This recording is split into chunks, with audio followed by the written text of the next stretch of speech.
She told me to leave my own $74 million estate in front of 23 guests. I'm finalizing the deal. She walked into my $74 million lake estate like she owned it. Heels on marble, guests sipping champagne under my chandelier, and told me to leave. I didn't argue. I watched. Because something felt off, too practiced, too confident.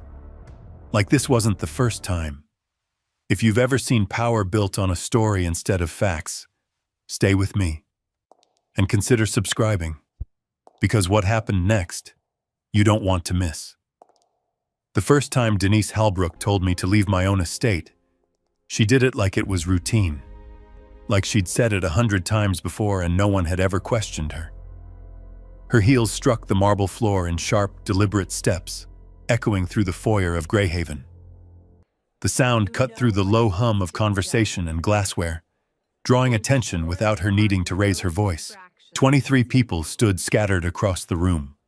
Men in tailored jackets, women holding champagne flutes, all gathered beneath a crystal chandelier that had been hanging there since before most of their families ever arrived in this county.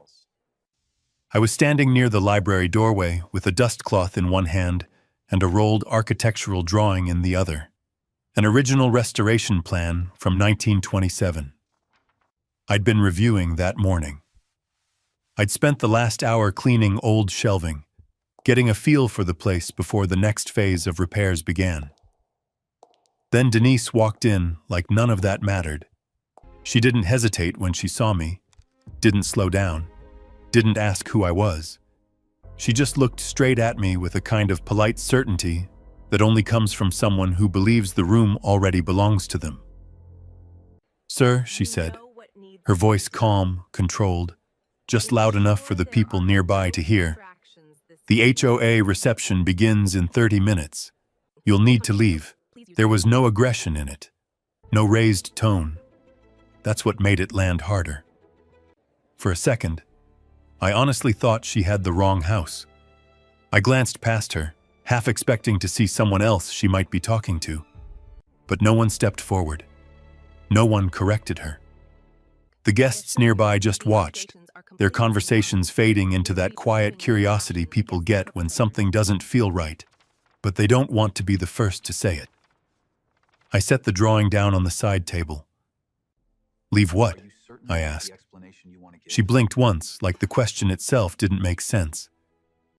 "Greyhaven," she replied, as if that should settle it. "This property is operating under Kingsley Ridge HOA authority this evening." There it was. Not "we're hosting an event." Not "we have permission." Authority. She even gestured toward the front doors, subtle but firm, like she was directing traffic at a place she managed daily. Behind her, 2 board members lingered just inside the entrance.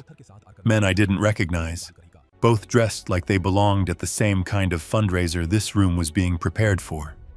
They didn't speak. They didn't need to. Their presence was enough to reinforce the message.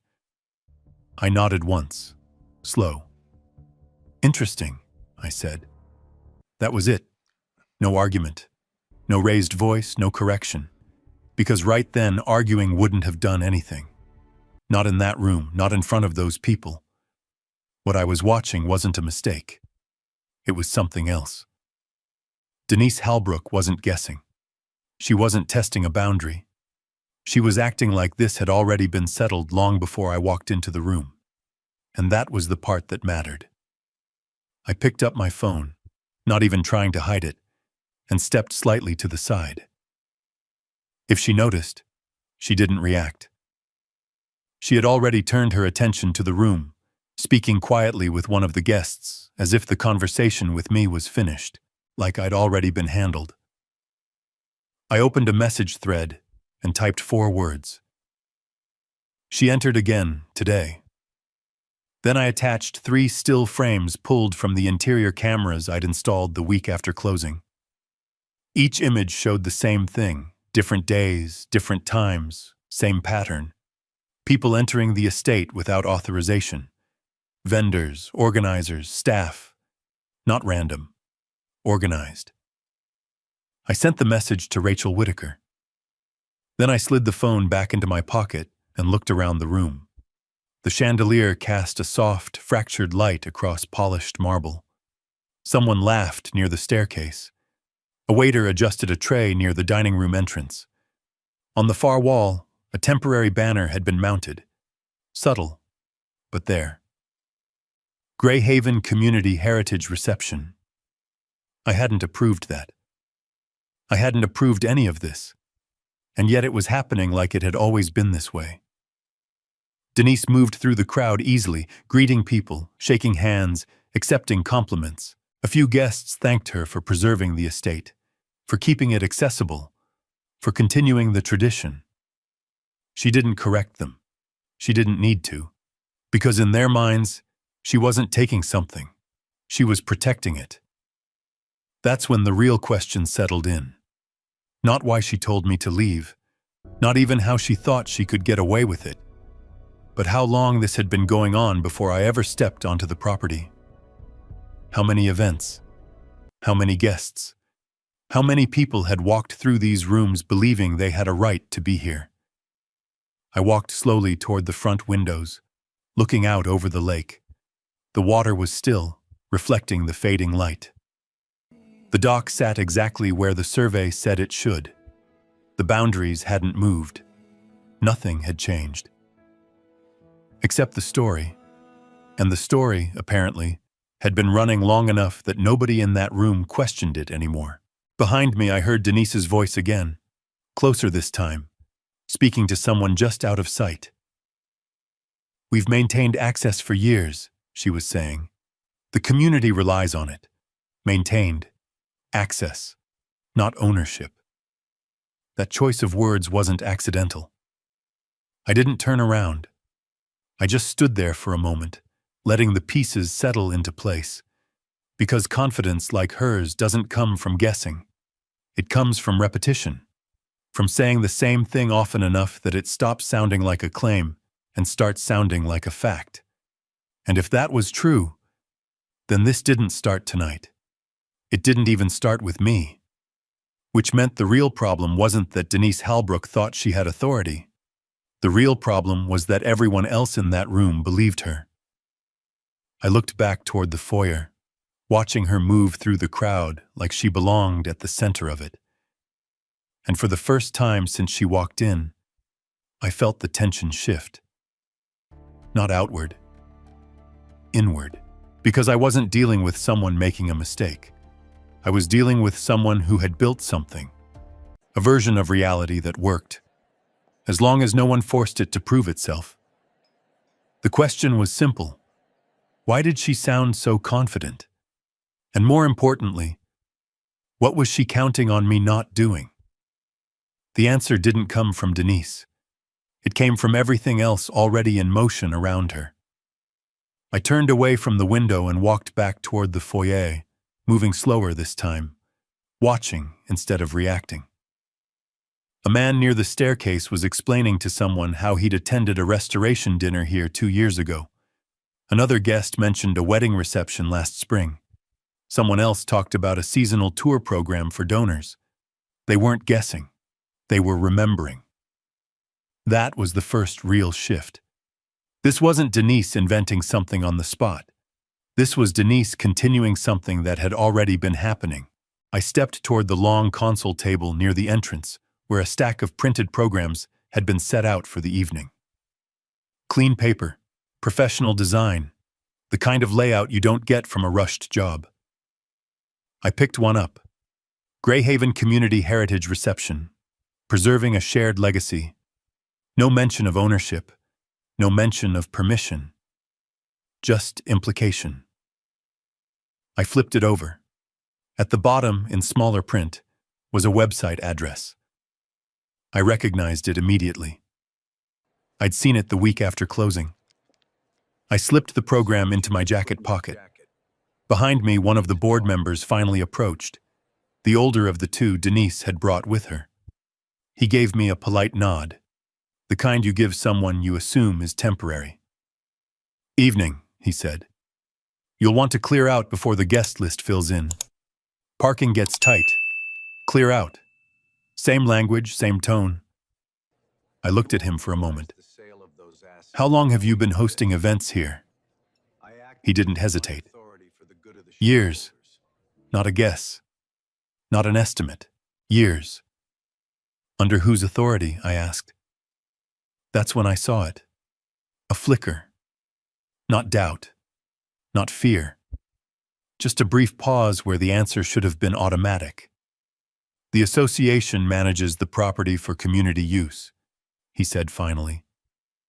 It's always been that way. Always. That word did more work than anything else he said. Because always isn't a fact. It's a story people repeat until they stop checking it. I nodded once like I accepted it. Right, I said, and I walked past him. Outside, the air felt different, quieter. The gravel under my boots shifted with each step as I moved down the front path toward the gate. From here, I could see the full sweep of the estate, the lake stretching out beyond the tree line, the dock sitting exactly where the survey had marked it, the boundaries unchanged. Nothing out here suggested community ownership. Nothing ever had. I reached the gate and looked at the sign mounted beside it. Private estate. No HOA access without written consent. I'd installed that myself. Clear, direct, legally sufficient, and completely ignored. I pulled my phone out again and opened the folder I'd created during the first week after closing. It was organized by date, each entry labeled with timestamps, notes, and supporting images. The first file was from day 3. A catering truck had pulled up to the service entrance with a delivery order addressed to Greyhaven event staff. No authorization, no notice, just assumption. The second file was from day 6. 2 event planners walked through the greenhouse with measuring tape and a printed layout. They told me they were preparing for a spring fundraiser. When I asked who approved it, they showed me an email with Kingsley Ridge letterhead. Not my letterhead. The third file was from day 9. A stack of newly printed flyers, same branding as the one in my pocket, left near the front steps overnight. Not old material. Not leftover stock. New. That's when I understood something that hadn't been clear at first. This didn't stop when ownership changed. It adapted.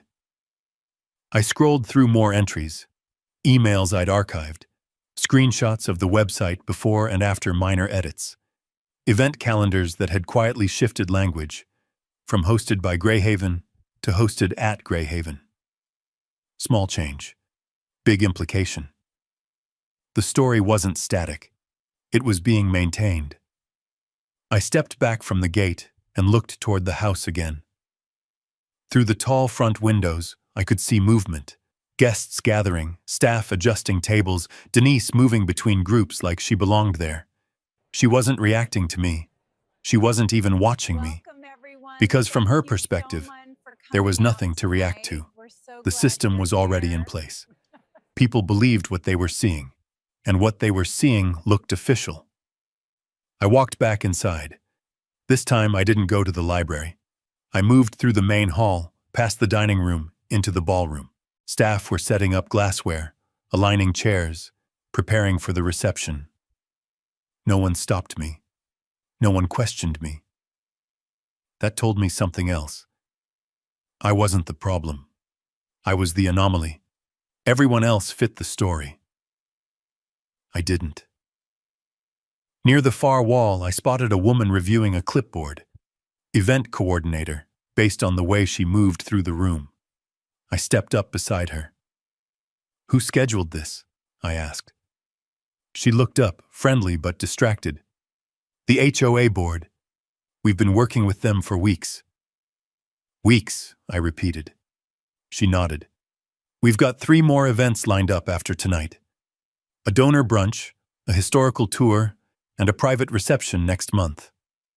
3 more. Already scheduled. Already sold, most likely. And no one contacted the owner? I asked. She hesitated, just slightly. We were told the access arrangements were being finalized. Access, same word again. I nodded. Of course.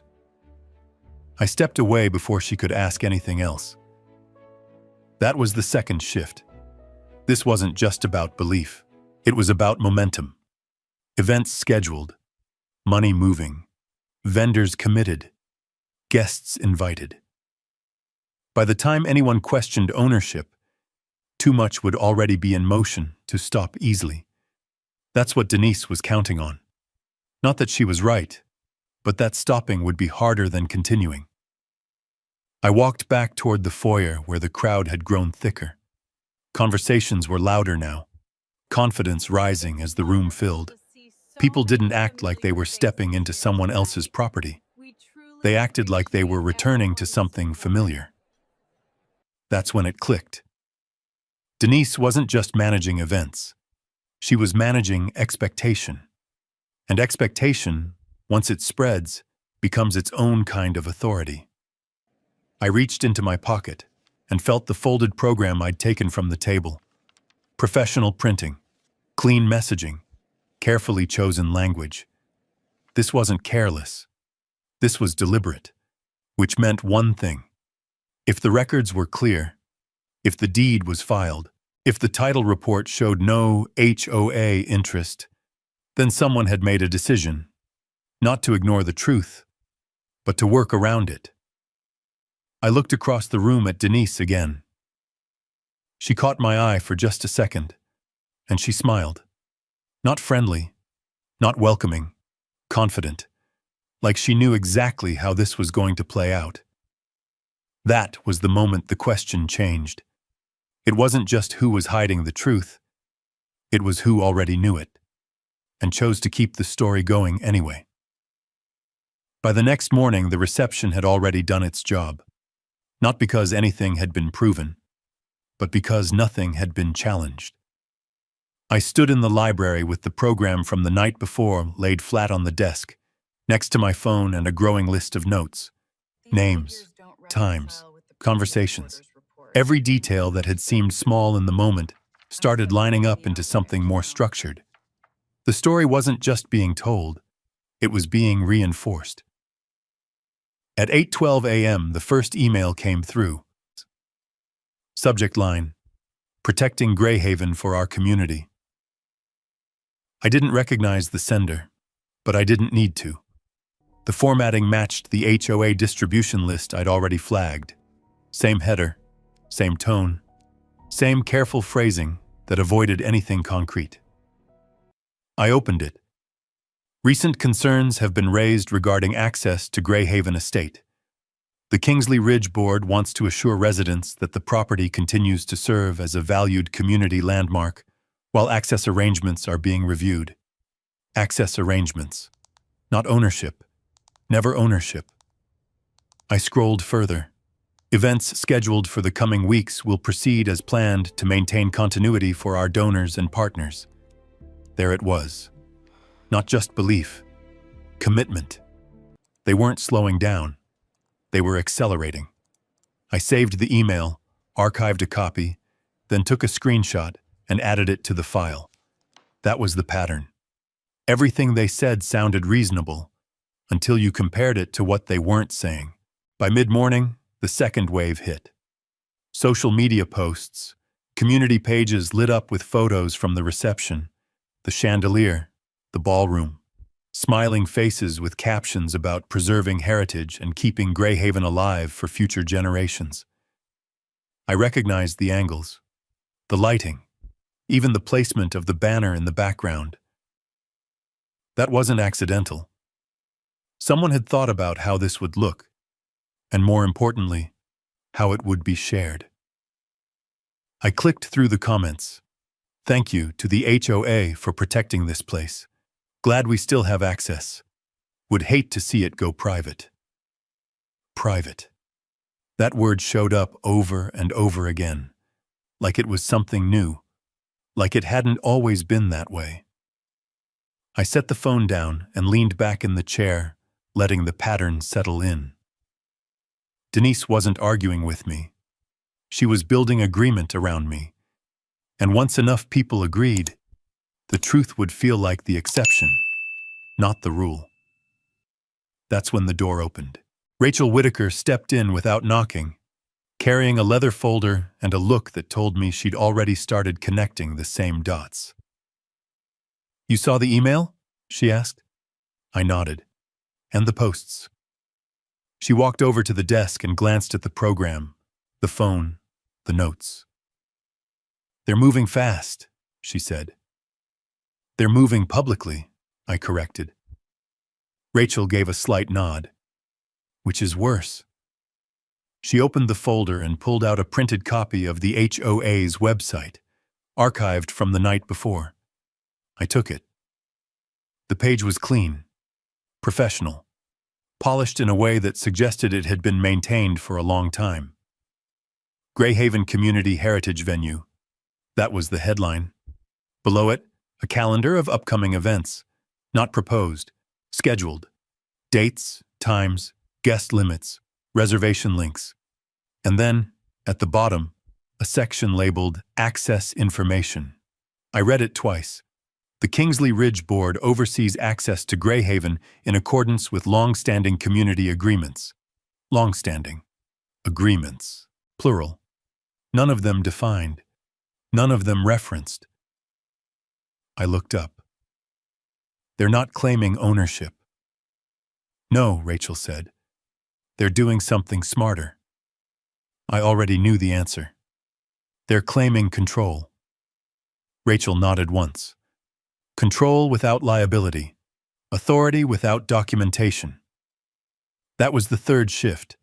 This wasn't sloppy. This wasn't emotional. This was structured. They had built a version of the truth that worked.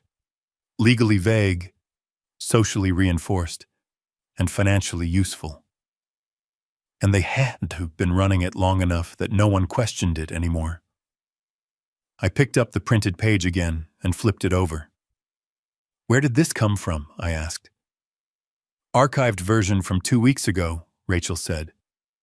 "Before you closed." "And after?" She slid another page across the desk. Same layout, same design. But one section had changed. "Access arrangements are currently under review. Small edit, big signal." "They're adjusting language," I said. "They're protecting position," she replied. I set both pages down side by side. That was the proof of intent. Not ownership, not yet, but awareness. They knew something had changed, and instead of correcting it, they rephrased it. That's when my phone buzzed again. Another email. This one wasn't public. It was forwarded. Sender, unknown. Subject, vendor coordination, Greyhaven schedule. I opened it. A chain of messages between event planners, caterers, and a board representative. Dates confirmed. Deliveries scheduled. Guest counts finalized. And right in the middle, a question. "Do we need to adjust anything due to the ownership transfer?" I read it again. Ownership transfer. Not access. Not arrangements. Ownership. That word existed. It just wasn't being used publicly. I scrolled down. Denise's reply. Short. Direct. "We cannot introduce uncertainty before donor commitments are secured. Proceed as scheduled." I didn't say anything. I didn't need to. Rachel was already watching my expression. "That's it," she said quietly. I nodded. That's the difference. Public language, controlled, careful, indirect. Private language, accurate. And the gap between the two was where everything was happening. I leaned forward, elbows on the desk. "They're not confused," I said. "No," Rachel replied. "They're committed." That word landed harder than anything else so far. Committed meant risk. Committed meant momentum. Committed meant they had already moved too far to stop cleanly, which meant they wouldn't stop, not unless something forced them to. I picked up the phone and added the email to the file. Another entry. Another piece. Another confirmation that this wasn't about misunderstanding. This was about maintaining a system that worked, as long as no one broke it. Outside, I could hear a truck pulling up near the service entrance. Rachel glanced toward the window. "You expecting someone?" she asked. I shook my head. "Then they are." I stood up and walked toward the hallway, already knowing what I'd find. More vendors. More deliveries. More people acting on instructions that didn't come from me. Because the story was still running. And as long as it kept running, they would keep showing up. I stopped at the doorway and looked back at Rachel. "They're not going to stop," I said. "No," she replied. "They're not." I nodded once. That settled it, because if they weren't going to stop the story, then I was going to start recording it. The only question left was simple. How far would they go before the truth caught up with them? I didn't have to wait long to find out. By noon, 3 separate vendor trucks had come through the service entrance. One catering, one floral, one equipment rental. All of them carried paperwork. All of them had schedules, and every single one of them believed they were exactly where they were supposed to be. That was the problem. Not one of them asked who owned the place. They asked where to unload. I stood off to the side and watched the first crew roll in stainless steel racks of glassware. Their movements efficient, practiced. They weren't trespassing in their minds. They were fulfilling a contract. I stepped forward just enough to intercept the supervisor. "Who authorized this delivery?" I asked. He didn't hesitate. "Kingsley Ridge, HOA. We've been coordinating with them for weeks." Weeks. Same answer. Same timeline. "Do you have written authorization from the property owner?" I asked. That's when the first crack appeared. He frowned just slightly. "We have a signed agreement." "From who?" I pressed. He checked the clipboard. "Board approval. Denise Halbrook." "Not me. Not my office, not my attorney." I nodded once. "Go ahead and continue." He looked relieved. That told me something too. People don't want conflict. They want clarity. And Denise had been giving them just enough of it to keep things moving. I stepped back and let them pass, because stopping them now wouldn't solve anything. It would only interrupt the process. And right now, I needed the process. I walked back inside and opened the control panel I'd installed in the hallway closet during the first week after closing. 8 camera feeds came up instantly. Foyer, ballroom, service entrance, library, greenhouse corridor, main gate, dock access, and rear drive. Every angle covered, every entry point logged. I tapped into the service entrance feed. Timestamp, 12:14 p.m. Catering crew entering. 12:17 p.m. Floral delivery.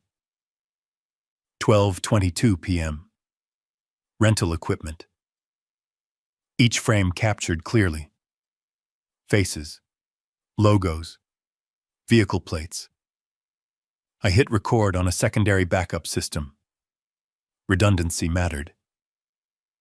Then I opened a new file. Post-notice activity log. Because everything that happened from this point forward carried different weight. They weren't operating under assumption anymore. They were operating after notice. That distinction would matter later. Rachel stepped into the doorway behind me. "You letting them in?" she asked. "I'm documenting them in," I replied. She leaned against the frame, watching the screens. "Good," she said, "because I just sent out the first round." I turned slightly. "Certified?" "Every single one," she confirmed. "Board members, vendors, insurance carrier, event organizers, anyone tied to the schedule." That was the line. Before this morning, they could claim confusion. After this afternoon, they couldn't. "Delivery confirmations?" I asked. "Already processing," she said. Green cards, signatures, timestamps. It's all coming back. Paper trail, not emails, not conversations. Proof. I nodded and turned back to the screens. Another vehicle was pulling through the front gate. Black SUV, out-of-county plates. I zoomed in. 2 passengers, 1 driver. Not vendors, guests, early arrivals.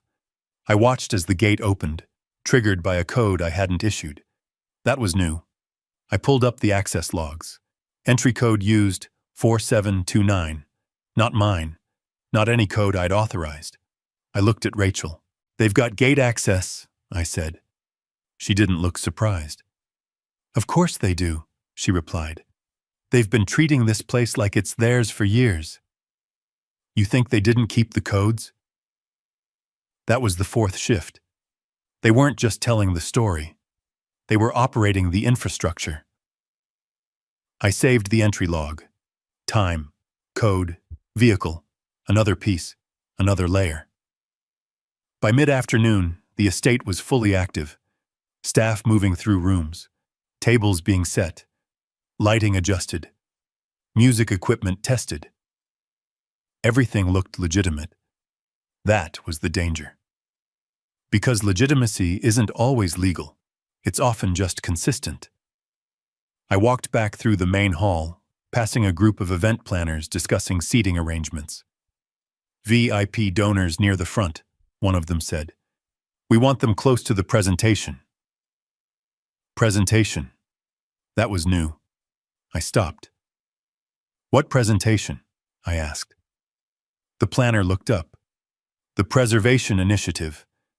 The board's announcing expanded funding tonight. I held her gaze for a second. At this location? She nodded. Of course. It's the centerpiece. The centerpiece. Of something I hadn't approved. Something being built using my property as the foundation. I nodded slowly. Got it. And I kept walking. Because now the stakes were clear.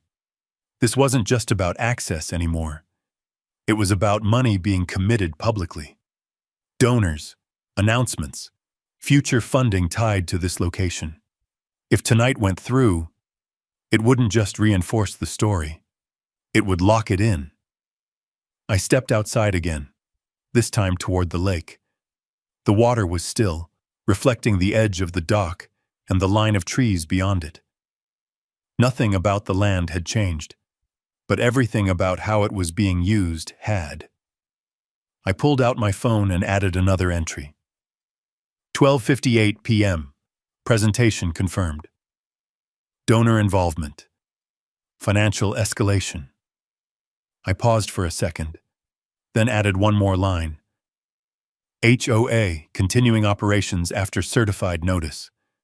That was the part that mattered most, because from here on out, every step they took knowing the truth. I looked back at the house. Movement in every window. People preparing for something they believed in, or something they needed to believe in. Either way, it didn't change the outcome. Because belief doesn't override records, it just delays them. I slid the phone back into my pocket and stood there for a moment longer, watching the estate fill with activity that wasn't supposed to exist. Then I turned and walked back toward the house, because if they were going to keep going, then I was going to let them. All the way. The only question left was simple. What happens? When they realize the record has already caught up to them. They don't stop, they justify. By late afternoon, the estate wasn't just active, it was committed. Contracts were being executed in real time. Staff were no longer asking questions.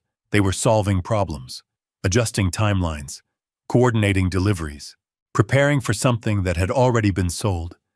That was the difference. This wasn't preparation. This was fulfillment. I stepped into the library and closed the door behind me. Rachel was already inside, standing over the table with a second stack of documents I hadn't seen yet. These came in from a contact this morning, she said without looking up. I walked over. Budget summaries, internal reports, board meeting notes, not public material. Where did you get these? I asked. Doesn't matter, she replied. What matters is what they show. She slid one page forward and tapped a highlighted line. Kingsley Ridge Preservation Fund, projected deficit. I read it once, then again. The number wasn't small. It wasn't a temporary dip either. It was structural. Ongoing maintenance costs had increased. Landscaping contracts had gone up. Insurance premiums had spiked. Their reserve accounts weren't keeping up. They're short, I said. Rachel nodded. And not by a little. She flipped to the next page. Projected revenue streams, event-based income, donor contributions, private receptions, all of it tied to one line item. Greyhaven programming. I leaned back slightly, letting it settle. They built their budget around this place, I said. They built their survival around it, Rachel corrected. That was the fifth shift. This wasn't just a narrative problem. It was a financial dependency. I picked up another document. Board meeting minutes from 3 months ago. Discussion notes. Concerns raised. Increased reliance on Greyhaven events. Donor retention tied to venue experience. Risk of disruption if access changes. I looked up. They knew this was coming. Rachel gave a slight nod. Or at least they knew it could. I flipped to the next page. Fundraising projections. Dates aligned perfectly with the events I'd seen on the calendar. Tonight's reception wasn't just symbolic. It was critical. This isn't about preserving anything, I said. It's about keeping the numbers alive. Rachel didn't answer right away. She reached into the folder and pulled out a printed email chain. Read this, I took it. Subject: Donor commitment timeline. I scanned quickly. Logistics, seating, presentation order. Then I slowed down. A board member had asked a question. Do we need to address ownership concerns before confirming final pledges? Ownership. There it was again. Not public, but real. I kept reading. Denise's response came 2 lines down. We cannot introduce uncertainty before donor commitments are finalized. Proceed as scheduled. No denial, no clarification, just timing. I set the paper down carefully. She knows, I said. Rachel met my eyes. Of course she knows. That was the moment everything locked into place. Denise wasn't confused. She wasn't misinformed. She was managing risk. If the truth came out before the event, donors might hesitate. If donors hesitated, funding stalled. If funding stalled, the entire structure collapsed. So she delayed the truth, not indefinitely, just long enough. Long enough to secure the money. Long enough to make stopping more expensive than continuing. I walked over to the window and looked out toward the main drive. Another vehicle was pulling in. Luxury sedan. Out-of-state plates. Donor class. They're bringing in money tonight, I said. Rachel stepped beside me. And once it's committed, everything changes. I didn't need her to explain.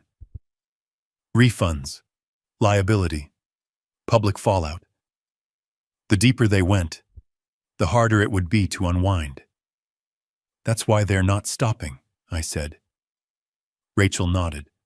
That's why they can't.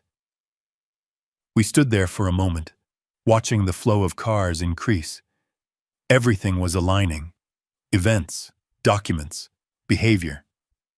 It all pointed to the same conclusion. Denise wasn't trying to win an argument. She was trying to get through a deadline. I turned back to the table and picked up the budget summary again. They're betting on momentum, I said. Rachel folded her arms. They're betting on no one forcing a stop. That was the part that mattered. Because stopping this now wouldn't just end an event. It would expose the entire structure behind it. And structures like that don't collapse quietly. They collapse all at once. I set the document down and reached for my phone. New entry. 3:42 p.m. Financial dependency confirmed. Event tied to donor commitments. HOA aware of ownership conflict prior to scheduling. I paused, then added one more line. Continued operations after notice increases liability. I saved it and locked the screen. Because from here on out, every dollar that moved, every promise that was made, every guest that walked through those doors, all of it would be part of the record. I looked at Rachel. They're not going to pull back, I said. No, she replied. They're going to push harder. I nodded once. That made sense, because if they stopped now, they'd lose control. But if they kept going, they might still hold the story long enough to finish what they started. I walked toward the door and paused. Then we let them, I said. Rachel didn't question it. She just gave a small, knowing nod, because we both understood the same thing. The more they committed, the clearer the outcome would be. I stepped back into the hallway. Voices louder now, movement faster, energy building toward something that couldn't be reversed easily. That was the final shift. This wasn't a misunderstanding. It wasn't even just a dispute. It was a system under pressure, choosing to keep moving forward instead of correcting itself.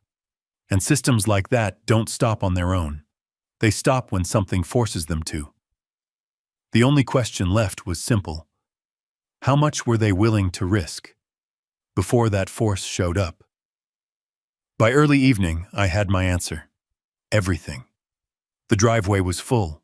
Not just vendors anymore. Guests, donors, people who didn't come for a casual reception. These were the kind who wrote checks, who expected returns, who believed they were investing in something stable. And tonight, that something was my estate. I stood just inside the main hallway, watching as the final preparations locked into place. Staff moved faster now, voices sharper, timing mattered, precision mattered. This wasn't just an event anymore. It was a performance, and every detail had to hold.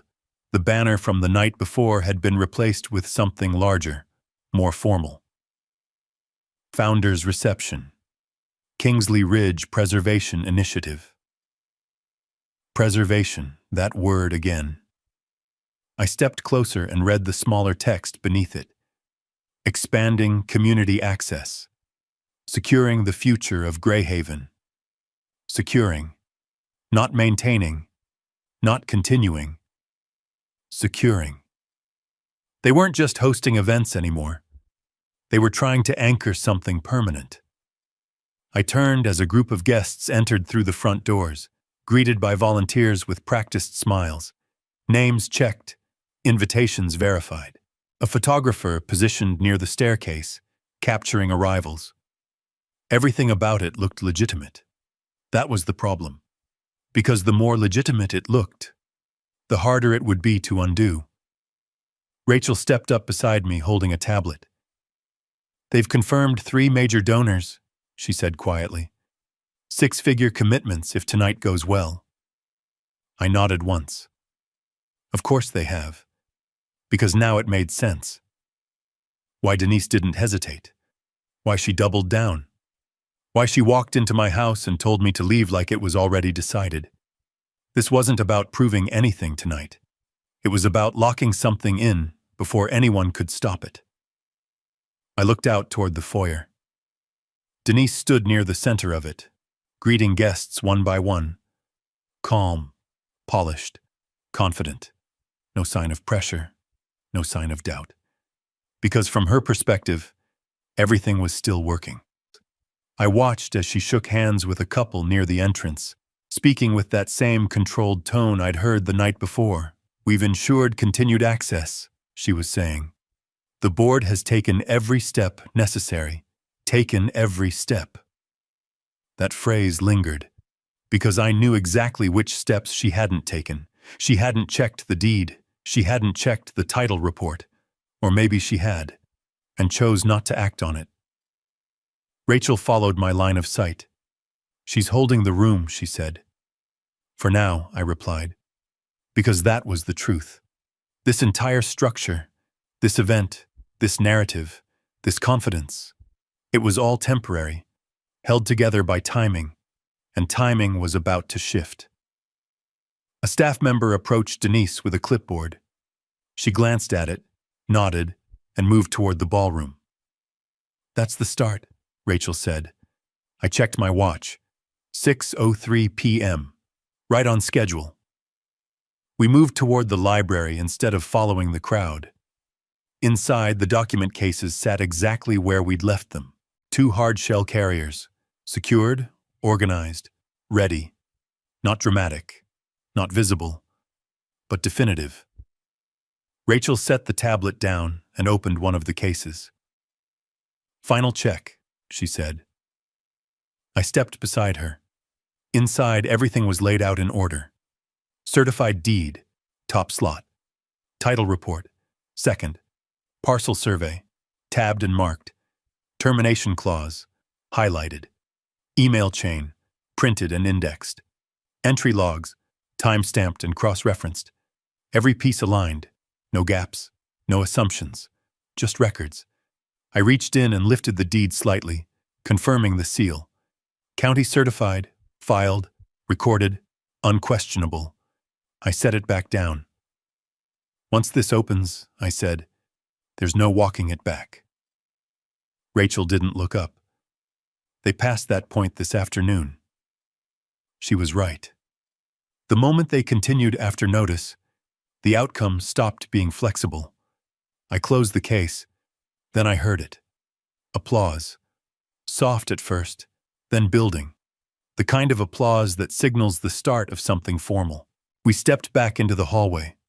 Guests were moving toward the ballroom now, drawn by the sound. I followed, stopping just short of the entrance. Inside, rows of chairs had been arranged facing a small stage area near the far wall. A podium stood in the center, flanked by banners and projection screens. Denise stepped up to the microphone. The room settled. She didn't rush, didn't hesitate. She let the silence build just long enough to command attention. Then she spoke. Thank you all for being here tonight, she began, her voice carrying cleanly across the room. Greyhaven has always been more than a structure. It's been a part of this community's identity. Always. There it was again. I watched the crowd. Nods, agreement. No one questioned it. Because the story had already been accepted. She continued. Tonight, we take the next step in ensuring that this legacy remains accessible, not just for us, but for future generations. Accessible, legacy, future. Each word carefully chosen, each one reinforcing the same idea. This place belonged to them, or at least, it should. Rachel leaned slightly closer to me. She's about to secure the commitments, she said. I nodded, because I could see it too. The donors seated in the front row, the attention, the expectation. This was the moment. If she got through this speech, if those pledges were made, everything would become harder to unwind. Not impossible, but complicated. And complexity favors delay. That's what she was counting on. I looked down the length of the room again. Full, focused, invested. Then I shifted my attention back to Denise. She was nearing the end. And with your continued support, we can ensure that Greyhaven remains what it has always been. A shared place, a protected space, a cornerstone of Kingsley Ridge. Shared, protected. Cornerstone. Not one of those words had legal weight, but all of them carried influence. The applause started before she even stepped back from the microphone. Louder this time, more certain, because they believed they were supporting something real. That was the final risk, not just money, belief reinforced by action. Rachel glanced at me. "Now?" she asked. I held her gaze for a second, then nodded once. Now. Because if they were going to bet everything, then this was the moment to let the truth in. The only question left was simple. What happens when the room realizes it's been built on something that doesn't exist? At first, nothing. The applause faded slowly, like it always does after a speech people want to believe in. Denise stepped back from the podium, smiling, accepting the attention like it belonged to her. For a few seconds, the room held together. Then she saw me, standing just inside the doorway, not moving, not leaving, not reacting. Her smile didn't disappear, but it changed, subtle, tighter, because now the moment she had been managing all night was standing in front of her. And this time there were too many people watching to ignore it. She stepped down from the stage, moving with the same controlled pace she had used the night before. No hesitation, no visible doubt. She approached like she expected the outcome to follow her. The room began to quiet again. Not completely, just enough, because people could feel it. Something wasn't finished. Denise stopped a few feet in front of me. "Mr. Whitlock," she said, voice even, measured for the audience around her. "I believe we've already addressed this." A few heads turned. Some guests leaned slightly closer. She continued. "This is a private event under HOA authority. You are not authorized to remain on the premises." There it was again. Same claim, same certainty. But this time, there were witnesses. Dozens of them. I didn't answer. I didn't argue. I didn't even look at her. Instead, I shifted one step to the side, and that's when Rachel stepped forward. She didn't raise her voice, didn't announce anything. She just carried one of the document cases into the center of the room and set it down on a nearby table. The sound of the latches clicking open cut through the silence sharper than anything Denise had said. That's when the room changed. Not loudly, not dramatically. Just enough. Because curiosity moves faster than confidence. "What is this?" Denise asked, her tone still controlled, but thinner now. Rachel didn't answer her directly. Instead, she addressed the room. "Before anyone leaves," she said calmly, "there are a few records that should probably be reviewed. No accusation, no confrontation, just invitation." That made it harder to resist. She opened the case fully and removed the first document. A certified deed, heavy paper, county seal, official record. She placed it flat on the table, not handed to Denise, not hidden, displayed. A man from the front row stepped closer first, then another. People don't move toward arguments, they move toward clarity. "What is that?" someone asked quietly. "Recorded ownership," Rachel replied, "filed with the county, current as of closing." Denise didn't move, didn't step forward, didn't touch the document, because she didn't need to read it. She already knew what it said. Rachel placed the second document beside it. Title report. Pages clipped, sections marked. "This shows the full ownership chain," she continued. "No recorded interest from Kingsley Ridge, HOA. No shared control, no joint authority." The room got quieter, not silent, but close. Someone in the back said, "That can't be right." Rachel didn't react. She just added the third piece. Parcel survey, clean lines, boundaries clearly marked. "This outlines the legal limits of the estate," she said. including all structures currently being used for tonight's event. A few guests leaned in closer. You could see it happening. The shift. From assumption to inspection. Denise finally stepped forward. Not quickly, not aggressively, but deliberately. She looked down at the table, then back at Rachel. "These documents don't change the operational authority granted to the board," she said. Operational authority. She was still trying to hold the language, still trying to keep control of the narrative. Rachel nodded once, then reached into the case again. "And this," she said, placing the next document down, "is the original access agreement. Paper older than the others, marked, dated. And this," Rachel continued, placing a second sheet beside it, "is the termination clause. Highlighted, clear, final. Which ended upon transfer of ownership," she finished. "No emphasis, no drama, just fact." That's when someone in the crowd said it out loud. "So, they don't have access anymore?" No one answered immediately, because now people weren't listening. They were thinking. Denise's posture shifted. Not much, but enough, because this wasn't something she could redirect with language. Not anymore. She tried anyway. "These are technical interpretations," she said. "The community has maintained use for years." Rachel didn't interrupt her. She just placed the next set of documents on the table. Printed emails, highlighted lines, timestamps.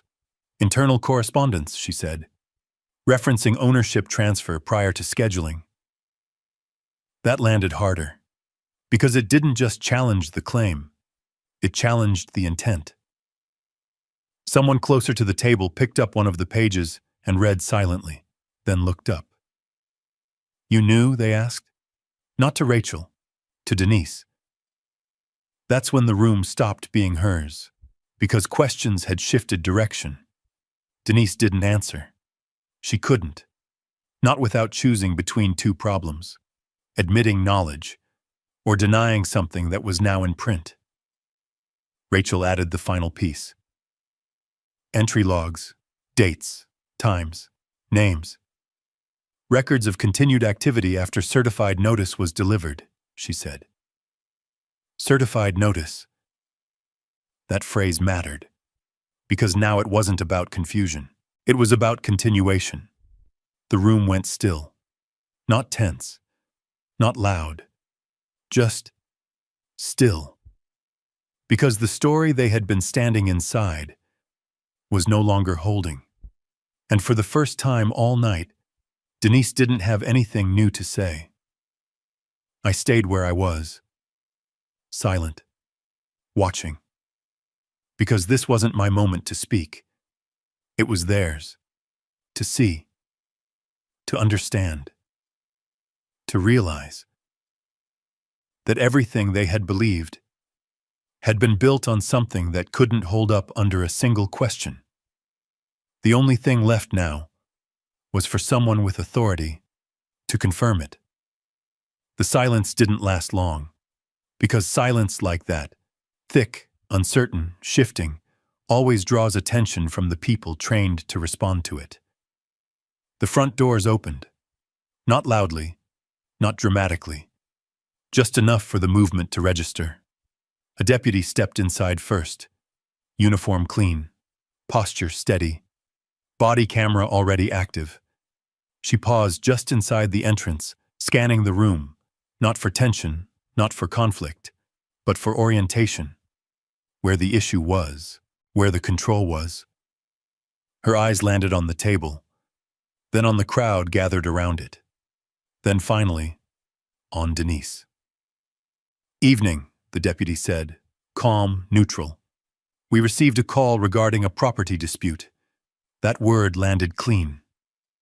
Dispute, not trespass, not violation. Just unresolved. Denise stepped forward immediately, regaining just enough composure to reclaim her role.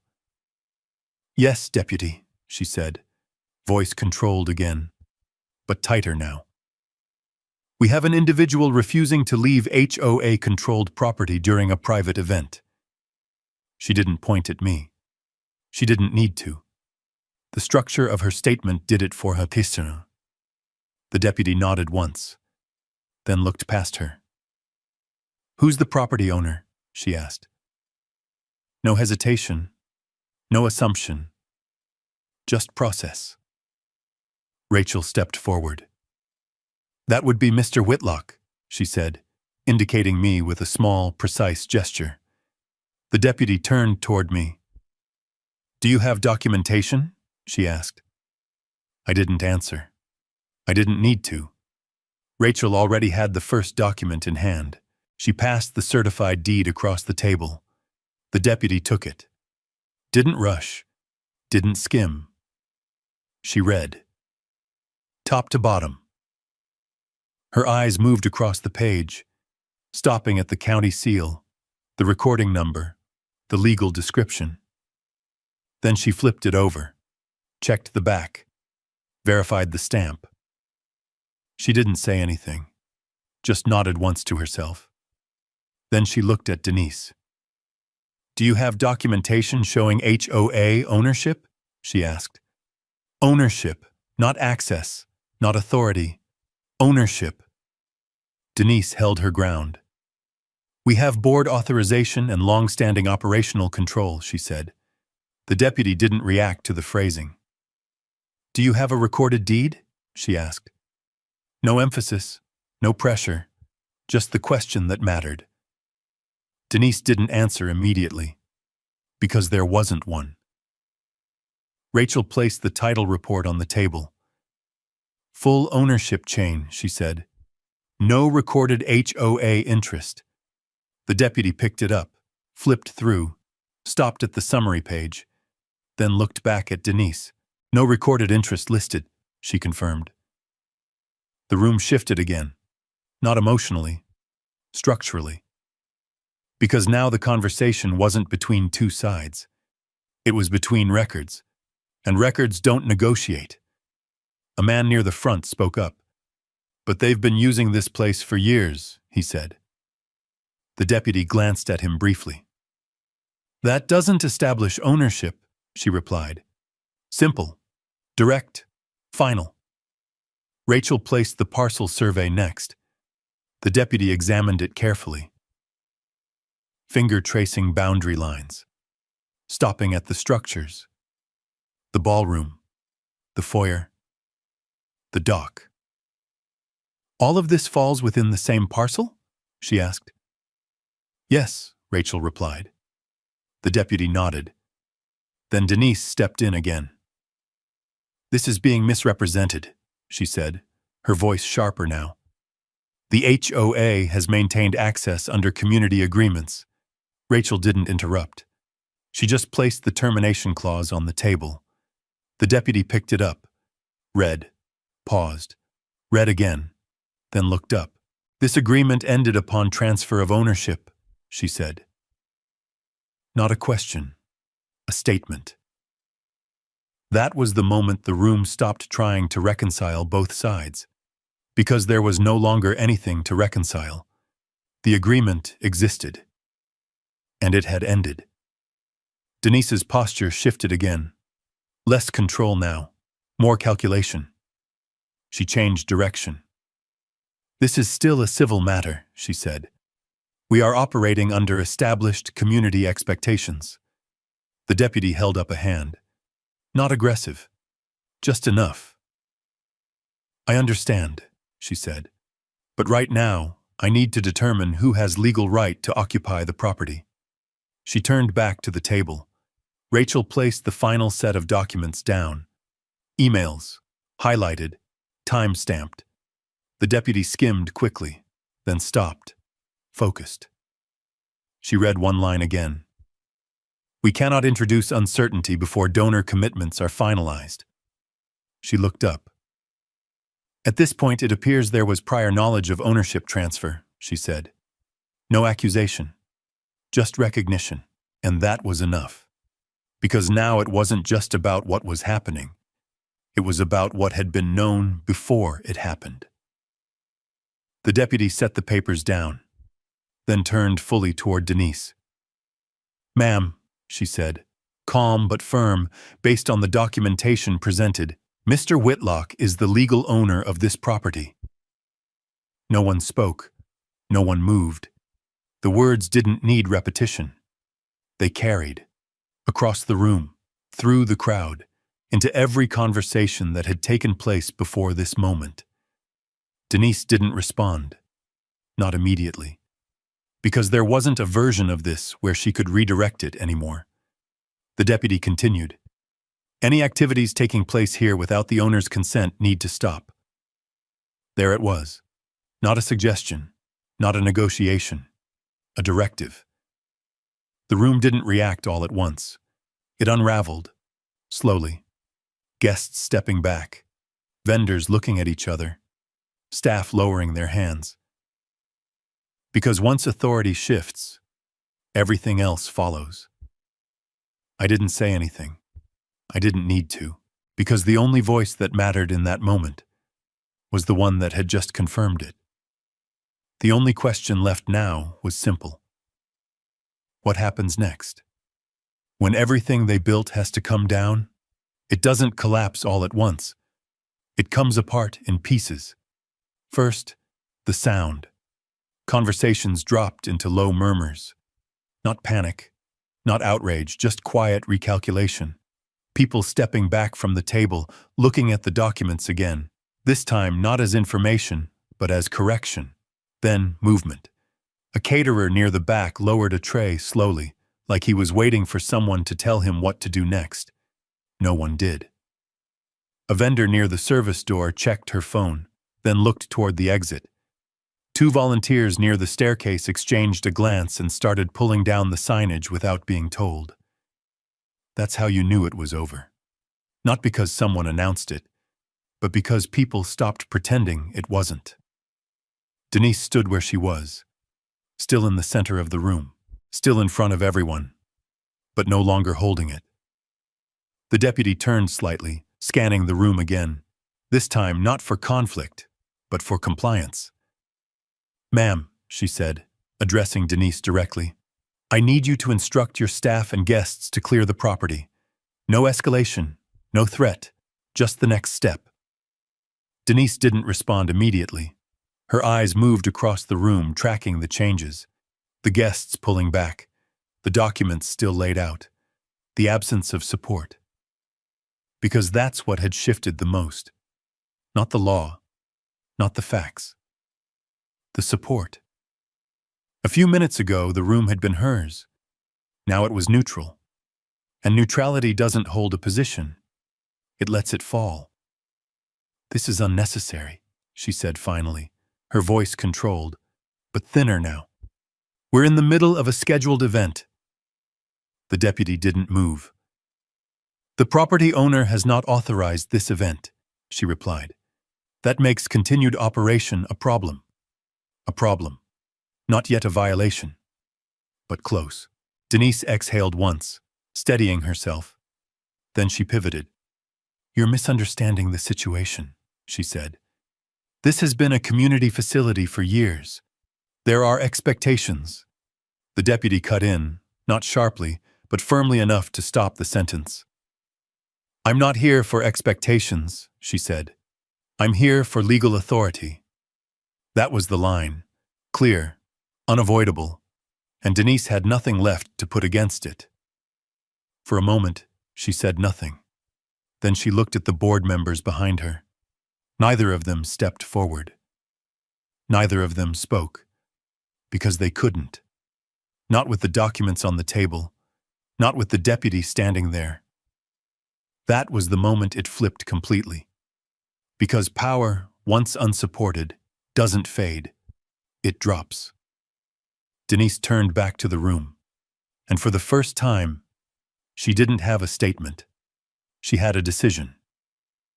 "Everyone," she said finally, her voice quieter now, but still trying to hold shape, "will need to conclude the event for the evening." No explanation, no acknowledgement, just an ending. The room responded immediately. Chairs pushed back, Coats collected. Phones out. People moving toward the exits in controlled silence. No one argued. No one demanded refunds. Because everyone understood something had just shifted, and they didn't want to be standing inside it when it finished collapsing. I stayed where I was, watching. Not because I needed to confirm anything, but because this part mattered. Not the confrontation, not the documents. The consequence, the slow, visible unraveling of something that had been built carefully and incorrectly. Rachel stood beside me, arms relaxed now. "That's it," she said quietly. I nodded. Not quite. Because the room clearing wasn't the end. It was the beginning of everything that came after. Near the entrance, the catering supervisor approached one of the board members, speaking in a low voice. I couldn't hear the words, but I didn't need to. He was asking about payment, about contracts, about what happened next. Because once the event stopped, the obligations didn't. That's where the real weight lived. Denise moved toward the table one last time. She didn't pick up the documents, didn't touch them. She just looked down at them for a few seconds. Then she looked at me. Not confident now, not certain, just aware. Aware of where this had gone. Aware of what it meant. "You could have handled this differently," she said. I didn't respond, because there was nothing to say to that. She gave a small, tight nod, then turned and walked toward the exit. No one followed her immediately. That told me everything. Within minutes, the room was nearly empty. Staff moved through quickly, clearing what they could. Vendors packed equipment with efficient silence. The banner near the stage was taken down and folded without ceremony. Everything that had been built for the evening, removed. Not dramatically, just undone. The deputy remained near the entrance, observing, making sure the process held. Then she stepped over to me. "Everything looks clear," she said. "If anything else comes up, you can contact the office directly." I nodded. "Appreciate it." She gave a short nod in return, then turned and left. And just like that, the authority shifted back to where it had always been. Not claimed, not argued, recorded. I walked over to the table and closed the document case, one latch at a time. The papers went back into place, the record intact, the story corrected. Rachel picked up the second case. "They're going to feel this tomorrow," she said. I looked toward the now empty ballroom. "No," I replied. "They're already feeling it. Because this wasn't about losing an event. It was about everything connected to it. The money, the commitments, the statements that had been made in front of that crowd. All of it now tied to something that didn't hold. And that kind of shift doesn't stay contained. It spreads. The only question left now was simple. How far would the fallout reach once the truth started moving beyond this room? Farther than Denise ever planned for. It didn't take days. It started the next morning. By 9 a.m., the first calls were already coming in. Not to me, but to the HOA office. Vendors asking for clarification. Caterers requesting payment confirmation. Event planners asking whether future bookings were still valid. They weren't emotional. They were practical. Which made it worse. Because practical questions don't go away with explanations. They require answers, and answers require records.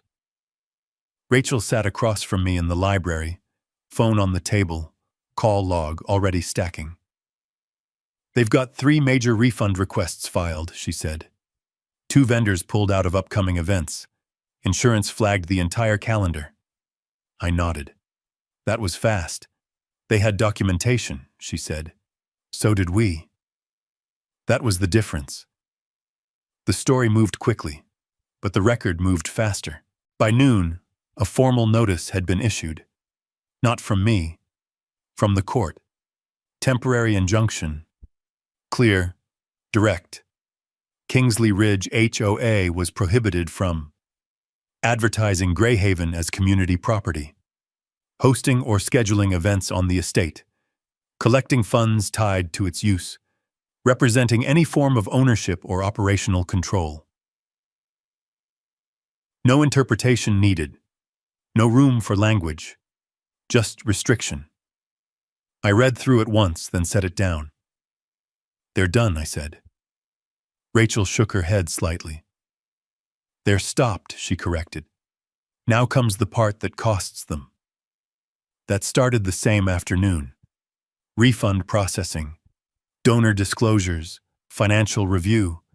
Because once money moves under the wrong premise, it doesn't disappear.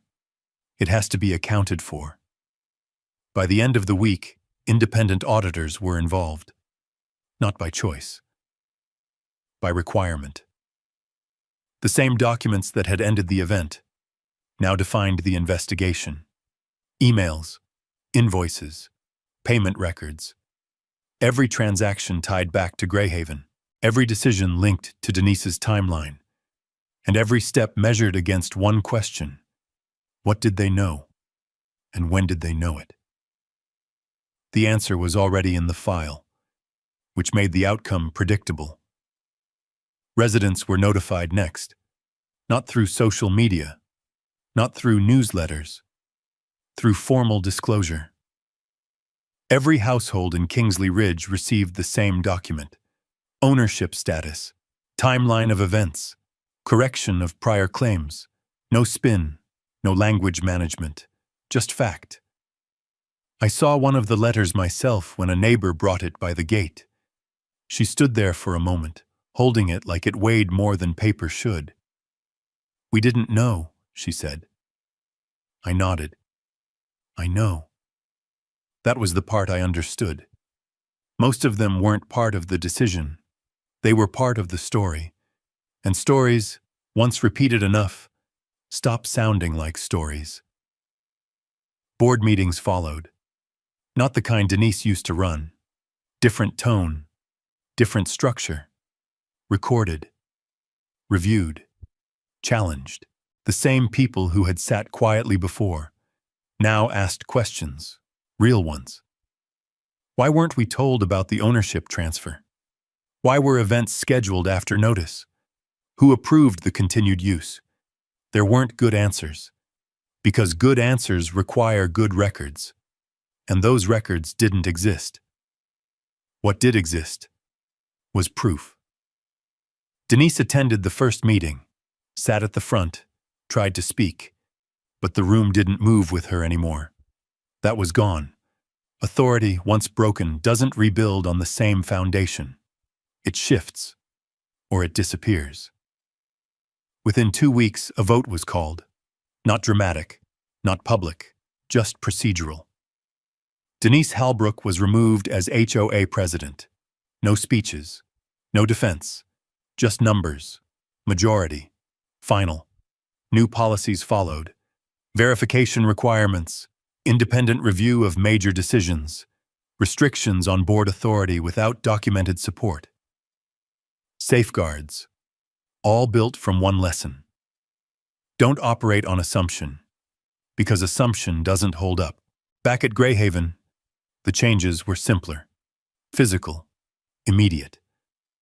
Every banner was removed, every sign replaced, every reference corrected, online, printed, archived. The website that once listed Greyhaven Community Heritage Venue now displayed a single line: private estate, access by written permission only, no explanation, none needed. The restoration work resumed the following week. Contractors, authorized ones, returned. Schedules adjusted, plans reviewed. Everything moved forward the way it should have from the beginning, with clarity. One afternoon, I stood near the lake again. Same place as before. Same view. Water still. Dock unchanged. Nothing about the land had ever been different. only the way people talked about it. Rachel walked up beside me, holding a final set of documents. "Settlement terms," she said. "They're covering a significant portion of the legal costs." I took the papers, reviewed them, signed where needed. No negotiation left. Just conclusion. "They'll recover," she said after a moment. "The community will," I replied. "The system didn't." She nodded. Because that was the truth. This wasn't about destroying something. It was about correcting it, making sure the next version didn't rely on belief alone. I handed the documents back. Rachel left shortly after. Work to finish, loose ends to close. That's how these things end. Not with a final confrontation, but with a series of small, permanent corrections. I stood there a little longer, watching the water, listening to the quiet. Because that was the part that mattered most. Not the event, not the confrontation, not even the outcome. The silence after. When everything unnecessary had been removed, and what remained was real. People like to think power comes from control, from influence, from being the loudest voice in the room. But that's not how it works. Not when it matters. Because in the end, the loudest voice wasn't Denise. It wasn't the board. It wasn't even the crowd. It was the document. The one that didn't change, didn't adapt, didn't rely on belief. The one that told the same story, no matter who was listening. And once that story was heard, everything else had to adjust. The lake didn't change. The land didn't change. Only the truth. Finally caught up. If you wanting this situation made clear, it this people can build an entire system around assumption. But sooner or later, it runs into the one thing that doesn't mean records. Title, this, and document not don't accuse. Don't get louder and don't change depending on who's speaking. And when things get complicated, that was steady everything again. Not emotion, not pressure, just what written down and verifies. There are kind of quiet strength in that. You don't have to find every claim or correct every story in the moment. Sometimes the right move is to stay steady, keep you around, and let the facts do their job when the time comes. Because in the long run, just doesn't need movement. It just needs to be there. If you ever use an HOA, a property dispute, or a situation where people were working up assumptions stealing of facts, go ahead and try yes in the comment. I'd be interested to hear how you handle it.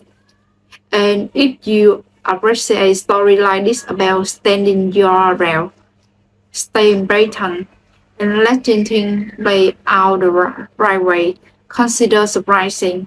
Them are coming, and I will see you in the next.